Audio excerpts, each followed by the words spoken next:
Première vidéo de la chaîne RPC Plomberie. Alors du coup, je vais présenter, ça va être une vidéo très courte, je vais présenter la chaîne et ce qu'on va y faire dessus, ce que vous allez trouver comme contenu, et moi, en fait, la personne qui... Voilà, c'est quand même important, je pense, de commencer par... Il faut qu'il y ait un départ. Donc du coup, là pour le moment, j'ai fait quelques petits shorts, j'ai fait une petite vidéo avec des extraits que j'avais déjà, avec un objectif 100 likes, et en fait, c'était super vite, c'est incroyable. C'est ridicule 100 likes, hein, mais c'est un petit départ. Et du coup, maintenant, il va falloir que je m'attelle à faire une vidéo dans laquelle je vais vous apprendre, le défi, ça va être de vous apprendre à braser. Donc, braser le cuivre, le laiton, l'acier.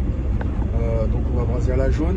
Le plus important, je pense, c'est d'abord de savoir utiliser un chalumeau, comment ça fonctionne. Parce que c'est vrai que, voilà, c'est pas donné à tout le monde de savoir s'en servir. Bon, la vidéo, du coup, on va s'occuper de la faire peut-être ce week-end, on verra. Et qu'est-ce que je voulais dire de plus? Déjà, me présentez-moi. Alors, moi, c'est Rémi. Je suis plombier chauffagiste. Ça fait 10 ans, 11 ans. Là, j'attaque la 5e année à mon compte. Ma boîte, elle s'appelle RPC. RPC Plomberie. Et, comme la chaîne. Et du coup, le R pour Rémi, tout simplement. Le P pour plombier et le C pour le chauffage. Voilà. Alors on ne fait pas que de la plomberie et du chauffage. Malgré moi, j'ai été amené à devoir apprendre pas mal de trucs parce que quand on fait de la salle de bain, on est amené à devoir apprendre tout ce qui se trouve dans la salle de bain. Donc l'électricité, le placo, la peinture, le carrelage. J'ai dû apprendre tous ces trucs-là. Et en fait, YouTube, ça a été très utile. Mine de rien, il faut vivre avec son temps et c'est vrai que on n'apprend pas que au CFA, on apprend aussi par soi-même. Et je pense notamment à un youtubeur que j'ai suivi énormément.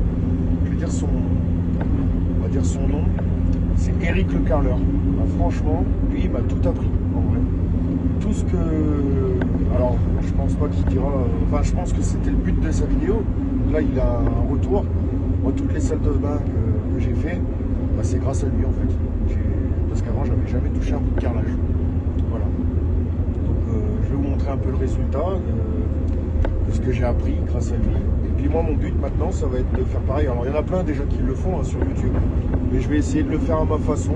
Voilà, diversifier un peu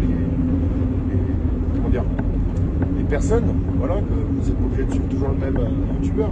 Et puis, c'est comme les entreprises. Dans chaque entreprise où on va, on apprend différentes techniques. Bon là, sur YouTube, c'est pareil. En fonction du mec qu'on regarde, on va apprendre à faire différemment. Bon, par exemple, je fais que du cuivre et que de l'acier. J'ai pas de sertisseuse dans le camion. D'ailleurs, je ferai une vidéo où je vous montrerai mon outillage et le camion. Il n'y a qu'un chalumeau, j'ai pas de sertisseuse. Mais je vais y venir, malgré moi, j'ai pas le choix. Il va falloir que je m'y mette. Voilà. Qu'est-ce que j'ai à dire d'autre? Sur la chaîne, du coup, je vais apprendre à serrer du chalumeau, comme je vous ai dit, braser, surtout cintrer, faire les cintres, les différents raccords. Et puis des astuces, vous trouvez plein d'astuces, des trucs pour vous débrouiller vous-même. Parce qu'on n'est pas toujours obligé d'appeler un plombier, on peut se débrouiller aussi par soi-même et réussir à se dépanner. Parce que forcément, quand on a appelé à un plombier, moi ça m'est déjà arrivé juste pour changer un siphon, enfin vider un siphon quoi. Du coup, tu te retrouves à devoir te faire payer quand même. Tu es là, tu es sur place, le client il te montre que c'est que le siphon qui est bouché. Bon, tu essaies d'être cool avec lui, du coup, tu prends au moins un déplacement, alors que ça pourrait être évité. Hein. Un siphon, ça se vide très facilement, mais il y a des gens qui ne savent pas le faire. Et voilà, on va faire des vidéos comme ça. Qu'est-ce que je peux dire de plus?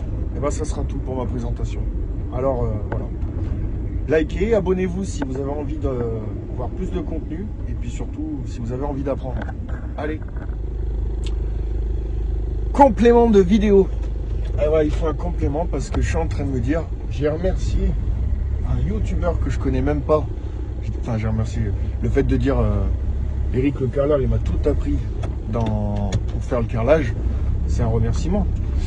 Et je remercie. Oula, je vois pas. Je remercie une personne fictive finalement. Enfin, fictive, je l'ai déjà vu une fois. C'est génial. J'ai réagi comme un fan et tout, je fais une photo, machin. Parce que, ouais, moi je suis fan de ce gars, vraiment, c'est un gars super. Bref, on s'en fout. Mais il faut remercier, enfin, on s'en fout. Ce que je veux remercier surtout, c'est la personne qui m'a appris la plomberie. Alors je ne vais pas citer son nom parce que ça se fait pas. Mais je peux citer, je pense, la boîte dans laquelle j'ai appris. C'est la boîte 3CE. Pour ceux qui sont de la région, 3CE, c'est une super boîte de plomberie. C'est des concurrents, il ne faut pas faire de la pub.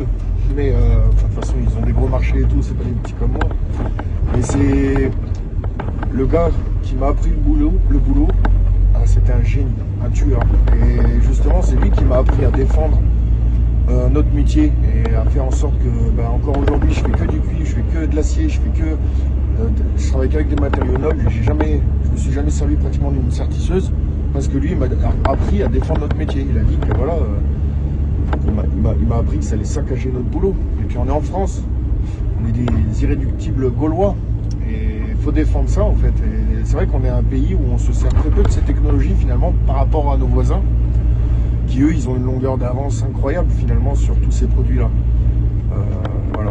Mais moi, je pense que, ouais, en France, il faut continuer de défendre le cuivre et les matériaux nobles, parce que c'est un métier noble et c'est un métier qui prend énormément de temps à être appris. D'ailleurs, j'ai été très difficile à apprendre. Pas très difficile, je sais pas, c'est ce qu'il disait mon maître d'apprentissage. Mais au fond, je pense que je me suis bien démerdé quand même. Mais bon, voilà. Et donc, je voulais lui dire un grand merci parce que c'est lui qui m'a appris tout ça, quoi. Voilà. Complément de vidéo. Qu'est-ce que je voulais dire de plus? Il y avait des choses que je voulais dire en plus. Ouais, sur ça, sur le fait de défendre notre métier et de pas, voilà, si vous avez si vous faites 2 devis en tant que client, je parle, et vous avez un plombier qui vous propose une installation en multicouche ou en PER, et là vous en avez un autre devis, un poil plus cher, mais là le mec il va tout faire à la main, tout faire en cuivre et tout, il va se faire chier à façonner ses tuyaux, à réaliser ses propres piquages, enfin je sais pas, des fois il faut réfléchir, est-ce que ça vaut pas le coup de prendre le devis qui est un poil plus cher, mais le mec il va se donner la peine de faire du bon boulot, quoi.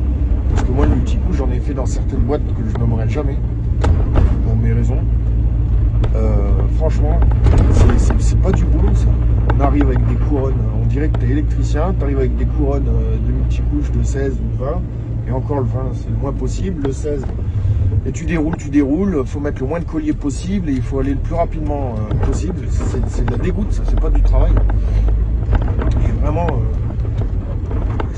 j'ai l'impression que les 3 quarts des boîtes de plomberie qui font du multicouche, ils ont cette mentalité-là, c'est d'aller très rapide, très vite et bâcler en fait. Et franchement, c'est pas ça la plomberie. Quand t'as été au CFA, on t'a pas appris à sortir du multicouche. On n'a jamais, enfin moi j'ai jamais utilisé une sertisseuse au CFA. Hein. À l'examen, c'était du cuivre ou de l'acier, quoi. Enfin, moi j'étais chauffagiste, mais voilà, on faisait du vrai boulot, quoi. Voilà, c'était le complément de vidéo et cette fois-ci la vidéo présentation est terminée. Et la prochaine, ça sera le camion et mon outillage. Voilà, je vous montrerai un peu dans quoi je travaille. Alors c'est miteux, complètement miteux pour l'instant, mais on commence bien quelque part. Et je compte bien évoluer et avoir du bon matériel à vous présenter aussi. Et qu'est-ce que je pourrais dire d'autre? Ah bah c'est tout. Allez!